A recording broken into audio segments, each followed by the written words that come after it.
Beri nama pedang ini Naga Puspa.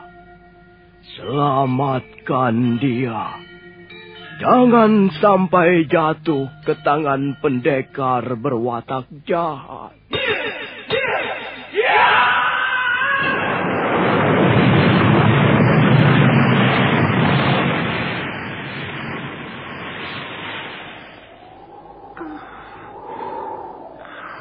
Kakang Kamandanu, kau masih juga tidak percaya bahwa aku mencintaimu. Mesin, maafkan aku, Mesin. Mesin. Mesin!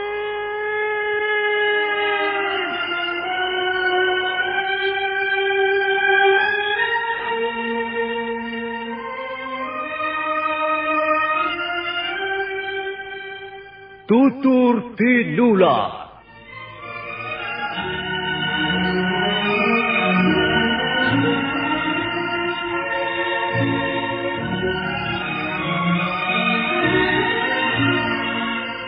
Sebuah sandiwara radio serial, produksi Sanggar Cerita dan Teater Sanggar Prativi. Sebuah kisah dengan latar belakang sejarah runtuhnya Singasari dan berdirinya Kerajaan Majapahit.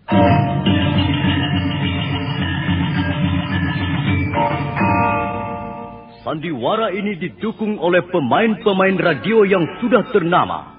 Ferry Fadli, Ivone Rose, dan Eli Ermawati.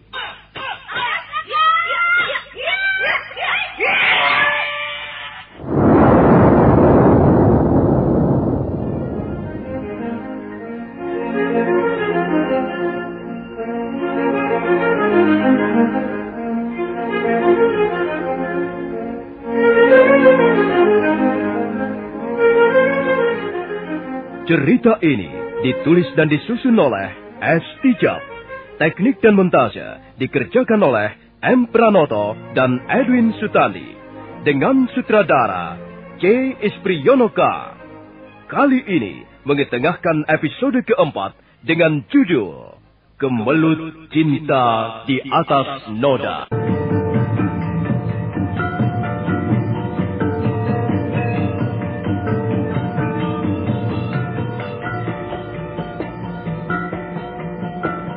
Dalam seri ke-95 ini didukung oleh para pemain M. Abud sebagai Arya Dwi Pangga, Eli Ermawati sebagai Mesin, Iwanda Arta sebagai Pamungsu, Neni Haryoko sebagai Nyi Pamungsu, dan Asdi Suhastra pembawa cerita. Selamat menikmati.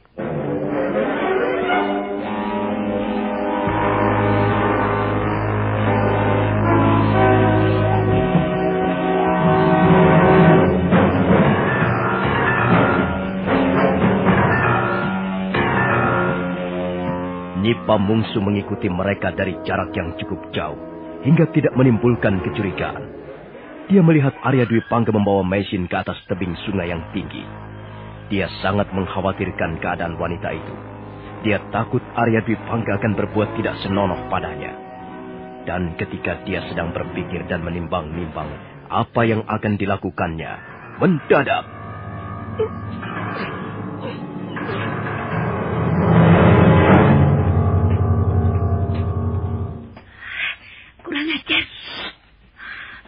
Mengapa kau mengikuti aku, Kakak? Ya, aku yang harus bertanya, mengapa kau mengikuti mereka, Nyi? Kau lihat sendiri kan, apa yang dilakukan Gustimu Dwi Pangga itu? Apa yang dilakukan?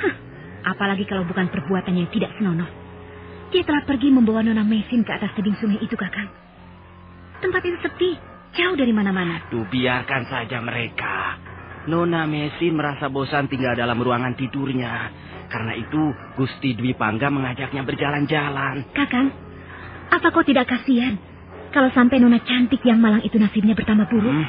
Kau kan tahu bahwa Gustimu Dwi Pangga itu doyan bermain perempuan. Kau sendiri sering menceritakan bahwa dia senang bermain asmara dengan wanita cantik yang bukan istrinya. Nah, mengapa kau masih juga membelanya, Kakang? Dan bahkan kulihat sepertinya kau memberikan kesempatan padanya. Kesempatan apa, Nyi? Kesempatan apa? Tentu saja kesempatan agar si kucing segera bisa menubruk dendeng manis yang disimpan dalam lemari makan. Sudahlah, Nyi. Itu urusan mereka, bukan urusan kita. Ayolah kita pulang. Nanti kalau Gusti Dwi Pangga tahu kita di sini, wah. Kakang, kau ini kok takut sekali sama Gusti Dwi Pangga? Aduh, kau jangan bodoh, Nyi. Selama ini kita mendapat uang banyak dari Gusti Dwi Pangga. Kita banyak mendapat keuntungan dagang dan bisa membeli segala macam juga karena Gusti Dwi Pangga. Lihat, kalung emas 24 karat yang kau kenakan itu dari mana uangnya? Dari Gusti Dwi Pangga. Aku setuju. Aku setuju kau bekerja pada Gusti Dwi Pangga, Kakang Pamungsu. Tapi, apakah dengan begitu lalu kita menutup mata dan telinga? Justru kita harus menyelamatkan hidup rumah tangga Gusti Dwi Pangga. Dia kan sudah punya istri dan anak, Kakang. Kalau kau tutup mulut dan pura-pura tidak tahu apa yang dilakukan oleh Gustimu, apa itu bukan menjerumuskan namanya? Lalu kau mau berbuat apa, Nyi? Melarangnya mendekati wanita itu? Ya begitu, kalau kau ingin membalas jasanya. Jangan malah mengajarinya berbuat yang kurang susila, Kakang. Coba, kalau sampai istrinya, Nini Ratih tahu bahwa suaminya menyimpan wanita lain di rumah kita. Apa kita tidak malu? Ya, tentu saja hal ini harus dirahasiakannya, Nyi. Jangan sampai bocor ke telinga istrinya. Dengan kata lain, kau ingin menutup belang seekor macan buas dengan mengorbankan 2 orang wanita sekaligus, Nona Mesin dan Nini Ratih. Dan hal itu kau lakukan hanya demi memperoleh imbalan uang, Kakang. Apa kau ingin menjadi orang kaya, tapi tak punya hati, tak punya perasaan? Aduh, sudah. Jangan banyak ngoceh macam-macam. Ayo pulang. Biarkan saja mereka. Kita urus saja keperluan kita sendiri. Kau mau pulang atau tidak, Nyi? Kau memaksaku, Kakang Pamungsu? Baik. Kalau memang begitu keinginanmu, baik. Akan kulabrak Arya Dwi Pangga. Akan kuhajar sampai babak belur. Tapi setelah itu, kita akan kehilangan kesenangan hidup yang selama ini kita nikmati, Nyi. Kita akan kembali menjadi orang miskin. Kau tak akan memakai pakaian bagus lagi. Dan kalung emas di lehermu itu harus dicopot untuk makan sehari-hari. Kau mau begitu, Nyi? Jawab. Apa kau mau begitu? Apa harus begitu akibat yang kita hadapi, Kakang? Jelas begitu. Kalau kita ingin hidup senang seperti sekarang ini, syaratnya hanya satu. Membuat Gusti Dwi Pangga senang. Mengikuti apa keinginan beliau. Sehingga beliau senang dan puas. Itu saja. Kalau begitu, ya terpaksa.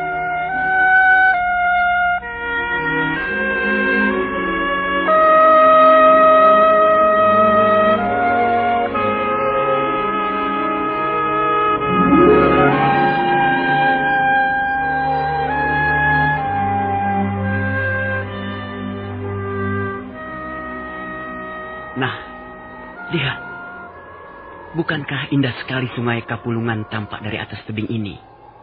Lihat, tubuhnya menjulur panjang menyusuri lembah, berkelok-kelok seperti seekor ular naga. Iya, memang indah sekali pemandangan di daerah ini. Kau lihat gunung yang menjulang tinggi itu, namanya Gunung Welirang. Dan yang di sana itu, namanya Gunung Penanggungan. Di sebelah sana itu juga ada sebuah gunung. Itu Gunung Bromo. Di belakangnya lagi Gunung Lamongan. Dan lihat, di sebelah selatan sana. Saya sepertinya melihat sebuah bangunan istana. Itu memang istana. Istana Singasari.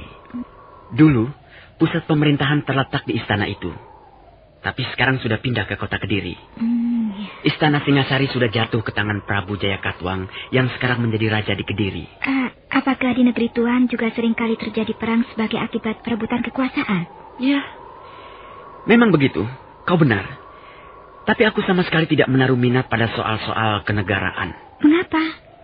Perang kuanggap sebagai akibat ulah sekelompok manusia yang tolol. Mengapa mereka menyia-nyiakan hidup yang amat singkat ini dengan mengurusi perang? Mengapa mereka tidak menikmati hidup ini dengan sepuas-puasnya? Itulah. Sekelompok manusia bodoh selalu melakukan kebodohannya dengan gayanya masing-masing. Tapi Manusia tidak sama, Tuan. Mereka hidup dengan panggilan hidupnya masing-masing. Saya juga tidak menyukai perang dan kekerasan. Tapi saya mempunyai alasan yang sedikit berlainan dengan Tuan. Maksudmu? Perang harus dilihat dari segi kepentingan banyak manusia. Bagi saya, perang untuk melenyapkan tindakan angkara murka tidak ada salahnya. Apakah negerimu juga sering dilanda peperangan? Iya. Negeri kami hampir setiap saat ditimpa bencana peperangan besar yang banyak menelan korban jiwa manusia. Negeri kami terdiri dari banyak suku, dan mereka, suku-suku itu saling ingin menguasai. Di mana letak negerimu itu, Mesin? Jauh, di seberang lautan. Namanya? Mongolia. Jadi sekarang ini aku sedang duduk dan berbicara dengan seorang wanita keturunan Mongolia. Iya, saya seorang keturunan Mongolia. Saya adalah seorang gadis yatim piatu. Kedua orang tua saya sudah tak ada lagi ketika saya berumur 2 tahun. Saya lalu diambil anak angkat oleh seorang pendeta yang sepanjang usianya hanya mengabdi pada kebajikan dan agama. Lalu saya dibawa dan dibesarkan di sebuah kuil yang terletak di lereng bukit Homoshan. Ya, memang perjalanan nasib manusia tidak menentu adanya. Lalu mengapa kau tiba-tiba bisa sampai ke negeri Jawa ini? Siapa yang membawamu kemari?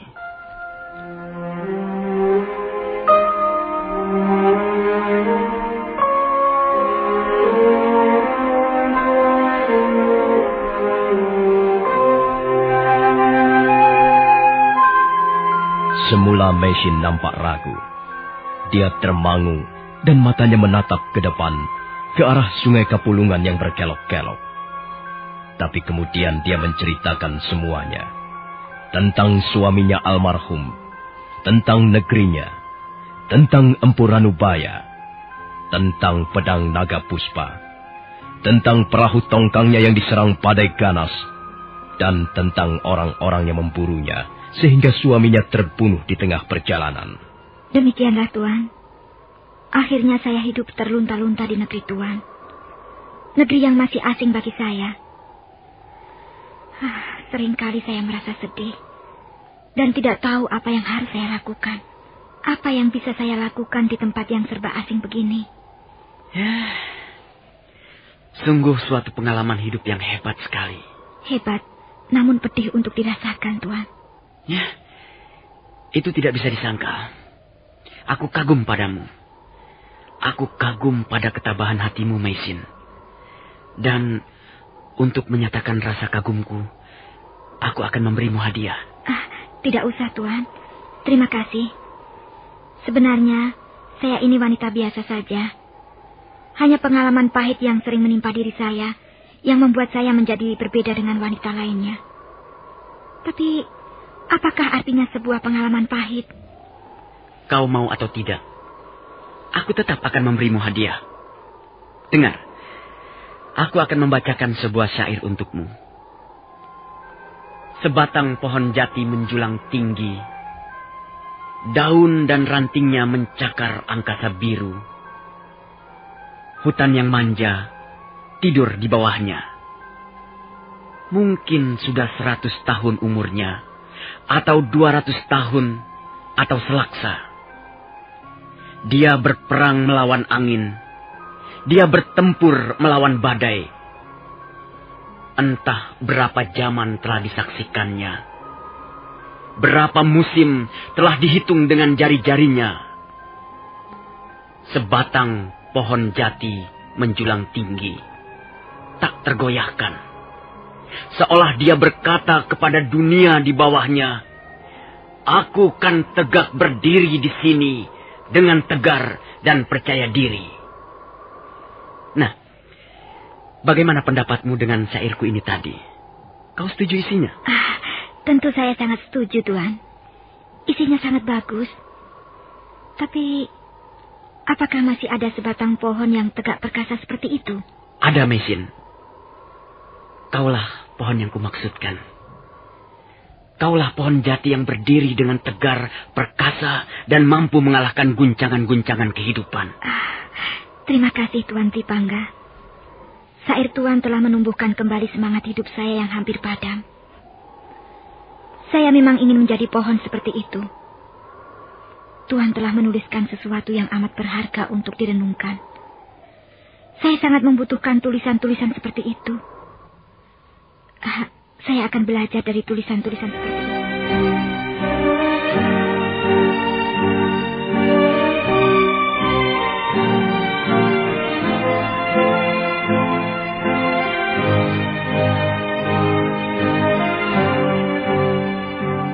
Malam harinya, Meisin diam terbaring di atas tempat tidurnya. Tapi matanya tidak mau terpejam. Di tangannya terselip daun-daun rontal yang bertuliskan kalimat-kalimat syair. Sekalipun langit terbelah dan hujan menenggelamkan bumi, kulihat kau tetap tegak berdiri di atas puncak kesetiaanmu pada Sang Pemberi. Indah sekali bunyi syair ini. Indah dan mengandung tenaga hidup yang luar biasa dahsyatnya. Kadang kala dunia ini tidak ramah pada kita. Angin tidak lagi bertiup sejuk. Apa yang kita cintai pergi menjauh. Anak-anak tak ada yang tertawa. Matahari menyinarkan kedengkian. Dan bulan memancarkan cahaya keangkuhan. Bentangan langit tak lagi berwarna biru. Mega-mega merangkak sedih di bawah dinding batu. Biarkan semuanya itu.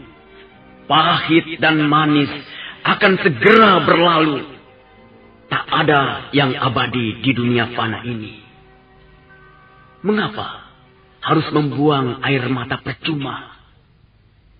Lebih baik tersenyum, sekalipun hanya di dalam hati. Sungguh halus perasaan Tuan Tripangga. Kata-kata yang dituliskannya mengandung arti yang dalam. Siapakah dia sesungguhnya? Siapapun dia, agaknya aku bisa mempercayainya. Meisin lalu berusaha memejamkan matanya. Dan malam itu, dia bermimpi. Arya Dwi Pangga membimbing tangannya.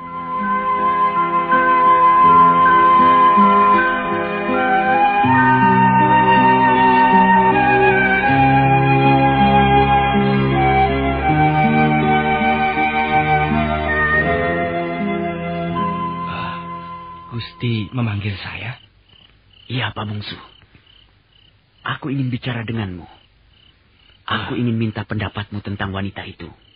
Saya perhatikan Tuan Dwi Pangga sudah semakin akrab dengannya. Apa ada kesulitan baru? Ada Pak Mungsu. Ada kesulitan yang perlu pemikiran panjang. Kesulitan apa, Gusti? Dia sudah mulai terbuka padaku. Nah, itu suatu gejala yang baik. Gusti tinggal menunggu kesempatan untuk masuk lebih dalam lagi. Dia sudah banyak bercerita mengenai dirinya. Tapi ada satu bagian dari ceritanya yang menjadikan ganjalan di hatiku, Pak Mungsu. Setelah suaminya meninggal dalam perjalanan, rupanya dia pernah mendapat pertolongan dari seseorang. Saya kira itu hal yang biasa, Gusti. Apalagi wanita cantik seperti Nona Meisin. Siapa yang tidak ingin menolongnya? Gusti tidak usah merisaukan hal itu. Tunggu dulu, Pak Mungsu. Aku belum selesai bercerita. Baik, Gusti. Silakan. Aku juga tidak akan mempersoalkan hal ini kalau aku tidak tahu siapa orang yang telah menolong Meisin. Jadi Gusti mengenal orangnya? Bukan hanya kenal. Dia adalah adikku sendiri, Arya Kamandanu. Oh, jadi Nona Meisin pernah ditolong Gusti Kamandanu? Iya, agaknya begitu, Pak Mungsu. Lalu mengapa dia pergi dengan diam-diam dan akhirnya pingsan di tengah jalan? Rupanya selama ini Mesin tinggal di Kurawan bersama Ayahanda Hanggareksa. Dan rupanya Ayahanda Hanggareksa tidak menyetujui hubungan Kamandanu dengan Mesin. Oh, jadi Gusti Kamandanu mencintai Mesin. Begitu ya, Gusti? Iya, dia mencintainya. Setidak-tidaknya menurut Mesin. Dan agaknya Mesin tidak menyambut hangat uluran cinta Kamandanu. Mungkin itulah sebabnya dia meninggalkan Kurawan. Lalu sekarang persoalannya apa, Gusti? Apakah Kamandanu merupakan hambatan? Begitu? Kau tahu, Pamungsu, hampir seluruh warga desa Kurawan dan Manguntur tahu sejarah perkawinanku dengan Nari Rati dulu. Ya, katakanlah, aku sudah merebut Nari Rati dari tangan adikku sendiri, Kamandanu. Iya. Aku telah membuat kecewa hatinya, bahkan aku telah membuat kecewa orang tuaku. Sampai saat ini, hubungan kami menjadi renggang.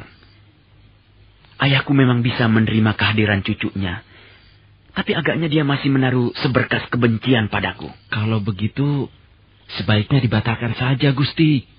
Dibatalkan bagaimana? Wah, akibatnya bisa berbahaya, Gusti. Pengalaman pahit masa lalu bisa terulang kembali. Maksudmu, aku tidak boleh mendekati Mesin? Iya, begitu. Sebaiknya Gusti Dwi Pangga segera melupakan orang Mesin dan mengantarkannya kembali ke Kurawan. Tapi Pamungsu, aku sudah hampir berhasil mendekatinya. Dia sudah mulai terbuka. Aku yakin sebentar lagi aku akan bisa menaklukkan hatinya. Tapi akibatnya, Gusti, akibatnya. Aku tidak peduli apa yang akan terjadi. Oh, mengapa Gusti tidak mencari wanita yang lain saja? Masih banyak wanita cantik yang... Tidak, Pamungsu. Kau tidak bisa mengganggu kesenanganku tentang wanita. Bagaimanapun juga, aku harus bisa menaklukkan hatinya. Aku harus mendapatkan cintanya dan kasih sayangnya.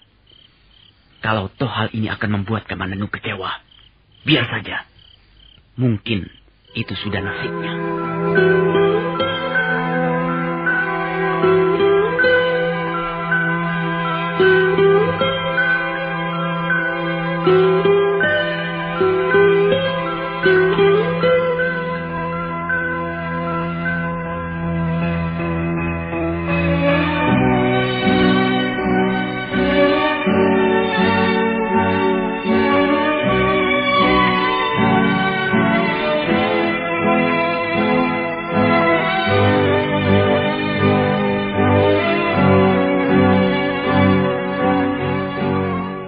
Wajah Arya Dwi Pangga nampak dingin ketika mengucapkan kalimat-kalimatnya.